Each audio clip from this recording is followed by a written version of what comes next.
primeira e principal razão pela qual sociopatas machucam pessoas é também bastante irônica. É a solidão.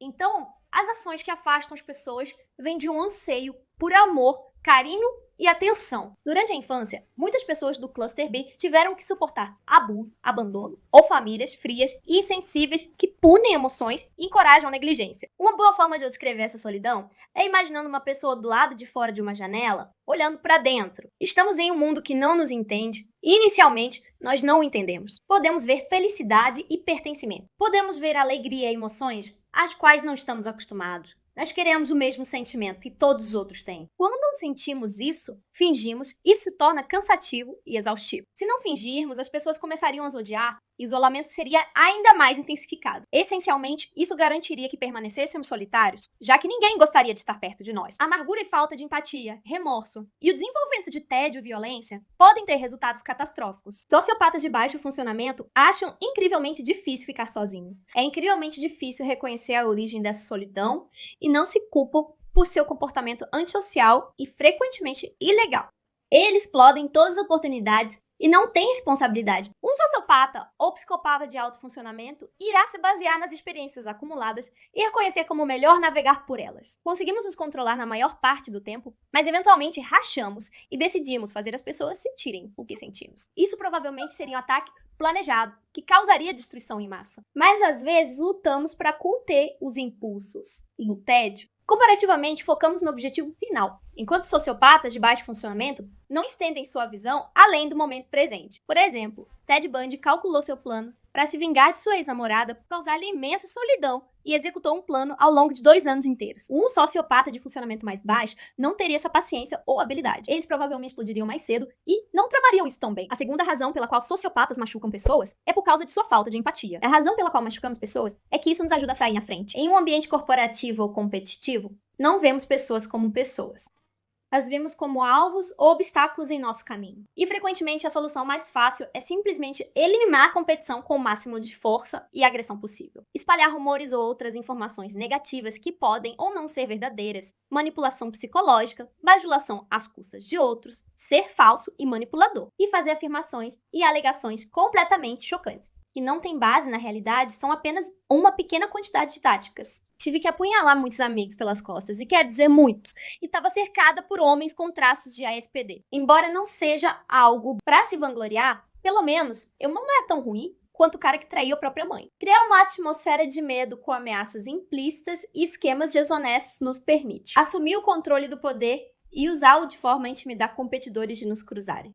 Um estado perpétuo de medo mantém as pessoas submissas, maleáveis e fáceis de remover quando necessário. A terceira razão pela qual sociopatas machucam as pessoas é porque ficamos entediados. Isso não necessariamente significa que estamos entediados com você como pessoa, embora eu deva admitir que isso é verdade em muitos casos. O tédio nos deixa inquietos, agitados, deprimidos. Gostamos de mistério e emoção, não de rotinas, não de horários, não de ver a mesma pessoa repetidamente e fazer as mesmas coisas. Para mim, pessoalmente, me canso de pessoas emocionais em algumas semanas. E estou sempre procurando por uma nova experiência. Meu interesse esporádico nas pessoas diminui assim. Conheço suas reações e motivações. O caos é excitante. O caos é excitante. O que temos que fazer para criá-lo é o que machuca as pessoas. Não é a dor dos outros que achamos excitante, mas o drama e a imprevisibilidade que vem junto com isso. Alguns exemplos incluem, novamente, espalhar boatos, manipular emocionalmente as pessoas, fazendo-se de quente e frio, brincando com as emoções das pessoas, para ver como vão reagir ou explodir, criando ambientes hostis onde outros ficam constrangidos,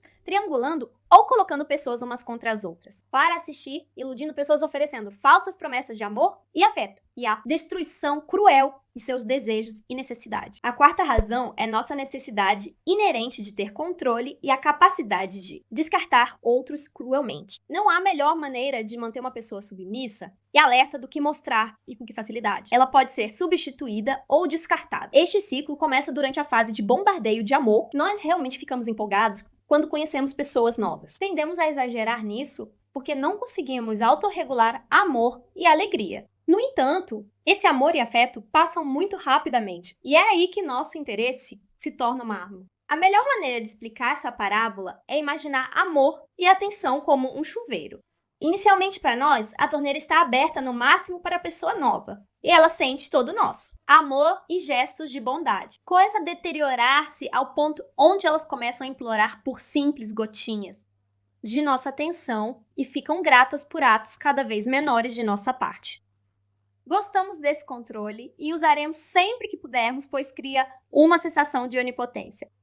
E poder. A quinta razão pela qual sociopatas machucam é a falta de utilidade. Sociopatas de baixo funcionamento deixam muito óbvio que ficam levando estilos de vida parasitários, escolhem seus parceiros e amigos pelos benefícios que trazem. Sociopatas de alto funcionamento são mais lógicos quando se trata de avaliar. Pesamos os prós e contras de alguém estar em nossas vidas? Por mais terrível que isso pareça, se alguém não traz nada de valor para nós, vamos descartá-la? E não seremos muito amigáveis sobre isso também. Sociopatas de alto funcionamento tendem ainda a viver estilos de vida parasitários, mas têm a habilidade de ser sutis sobre isso. A manipulação tende a ser útil, pois podemos mostrar que estamos fazendo mais e que somos mais do que realmente somos, para extrair mais atenção, carinho, recursos e benefícios da outra pessoa.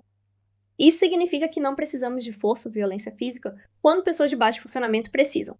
A sexta razão é que frequentemente somos dominados pela raiva e pela ira. Temos uma tolerância muito baixa à frustração e pequenas coisas que seriam um pequeno inconveniente para neurotípicos podem ser terrivelmente avassaladoras para nós. Por exemplo, se queremos fazer algo como ir à academia, ou ir a um filme específico, ou ir a um determinado restaurante, e a pessoa conosco não coopera, uma raiva começa a se formar. E acredito que isso vem do senso de direito inerente que a maioria dos sociopatas tem. Ficamos furiosos quando alguém não quer fazer algo que gostaríamos de fazer. Nosso controle parece estar diminuindo junto com o nosso valor. Quando alguém está se comportando mal, por assim dizer, temos várias táticas que podemos usar que têm eficácia, manipulação psicológica e criação de ciúmes, usando outra pessoa como ferramenta para ser exibida e acumulada com a atenção que seu parceiro está desejando. Sociopatas de baixo funcionamento frequentemente recorrem a táticas de violência doméstica e intimidação e se esforçam para criar medo e incerteza.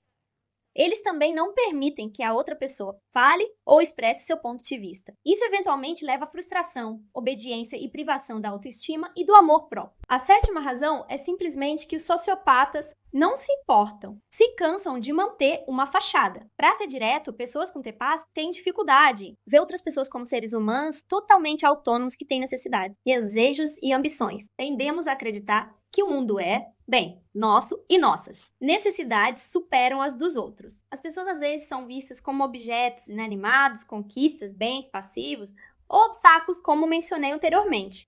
Isso abrange todos os aspectos de nossas vidas e relacionamentos românticos, platônicos e corporativos. Temos tantas máscaras que devemos usar, uma única para cada relacionamento. Pois obviamente somos camaleões sociais. Temos que mudar nossas personalidades para atingir nosso objetivo final com cada pessoa. Os desejos dos outros são relevantes para nós apenas quando queremos extrair algo dele. Encontramos algo novo e brilhante e é hora de partirmos. A máscara começa a ficar muito incômoda e pesada para carregar. E só queremos espaço e a capacidade de sermos nós mesmos em nós. Estado natural em nosso tempo livre. Agora vamos às histórias do meu passado. Espero que ainda gostem de mim depois dessas histórias. Ok, então eu tenho essa história da minha infância. Foi quando eu tinha, acho que tinha uns 11 anos. Pais me levaram para a Índia com meu irmão para visitar meus avós e meus outros parentes. E quando cheguei lá, tínhamos uma inquilina em um de nossos andares, né? Basicamente, essa mulher. Ela me levou às lojas e me comprou bonecas Barbie e roupinhas que eu queria.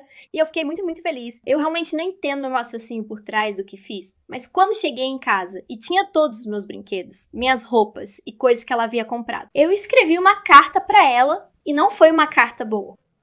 Eu disse que é do jardineiro, o que, claro, era difícil na época, porque os jardineiros e trabalhadores braçais na Índia não costumam falar inglês e certamente não o escrevem. Eu ameacei violência física e baguncei algumas coisas na escada dela com óleo, o que eventualmente causaria uma queda muito séria e eventualmente levou a outros incidentes que envolveram muitos sustos. Ela desceu, não escorregou no óleo e contou para minha mãe que eu tinha feito, e a mãe ficou furiosa. Eu não tinha explicação, porque eu simplesmente achei divertido. Eu simplesmente gostava de causar um pouco de drama e tensão nessas relações pessoais. E acho que ela ficou muito confusa sobre por que eu a ameaçaria com violência por ela ter feito algo legal, e eu também não entendia. Então, eu tenho uma história mais engraçada. Ah, não foi há muito tempo. Eu tinha uns 23 ou 24 anos. Então eu consegui um emprego muito Sundays porque pensei, droga, preciso sair de Sydney. Tô de saco cheio desse lugar. Quero ir pro clima quente. E então consegui esse trampo incrível. Então cheguei lá e na manhã seguinte tinha que trabalhar. Naquela manhã me arrumei, coloquei minha melhor roupa, me maquiei e fui trabalhar. Quando cheguei lá, era neste escritoriozinho sujo, sem luz natural nenhuma. Era muito monótono e nada inspirador. Então decidi que esse não era mais o trabalho que eu queria fazer. Quando ia para o intervalo do almoço, acabei tendo essas dores de estômago. E, embora fossem reais, não estavam no nível que eu estava dizendo que estavam. Então disse a eles que estava indo para casa. Presumi que eles pensaram que eu me referia à minha casa, onde estava hospedada. Mas ao invés disso, fui direto para o aeroporto, peguei um voo, voltei para Sydney e não contei para ninguém. Enfim, um mês depois, eles me mandaram um aviso dizendo que eu havia sido demitida do trabalho. Foi bem engraçado na época, e olhando pra trás, fico tipo, isso realmente não faz sentido. Então isso me leva a um garoto que não vou nomear. Terminei com ele por mensagem, porque realmente não me importava nada com ele e simplesmente não queria perder tempo tendo que vê-lo, porque tinha encontrado alguém mais interessante. Ele ficou absolutamente arrasado. Não sei por quê, porque só tínhamos saído em alguns encontros e eu não gostava dele. Tipo, eu conhecia desde o ensino médio, o 7º ano. Nunca foi algo real. Só saí com ele porque estava muito entediada. Enfim, então ele fica arrasado, vem à minha casa e se recusa a sair. Então ele estava estacionado bem na frente da minha casa e estava tipo do lado de fora do meu quarto. Ele ficou sentado lá por horas, esperando que eu saísse e terminasse com ele pessoalmente. Eu também, neste momento, esqueci que era o aniversário dele. Então, no aniversário dele, ele estava sentado bem na frente da minha casa, esperando que eu viesse e fizesse ele se sentir melhor e não terminasse com ele. O que, claro, eu não fiz. Teria sido melhor se eu não tivesse feito isso no aniversário dele. Mas o que aconteceu? Aconteceu. Ok, para concluir, preciso explicar que isso são sentimentos brutos da sociopatia e psicopatia. E tudo sobre o que falei tem a capacidade de se transformar em abuso e manipulação severa quando usar por as razões erradas. Se estivesse sendo feito para ajudar outras pessoas, poderia ser mais compreensível. O comportamento é tóxico e prejudicial aos relacionamentos. É muito importante buscar terapia e autoconsciência e negar os impulsos naturais de controlar as pessoas de forma negativa. Se um diálogo aberto for criado, podemos trocar ideias uns com os outros e encontrar maneiras de canalizar nossa energia em empreendimentos bem-sucedidos e úteis. O ganho egoísta só pode ser útil por um tempo limitado, e aqueles em quem você pisa tendem a voltar, para te assombrar.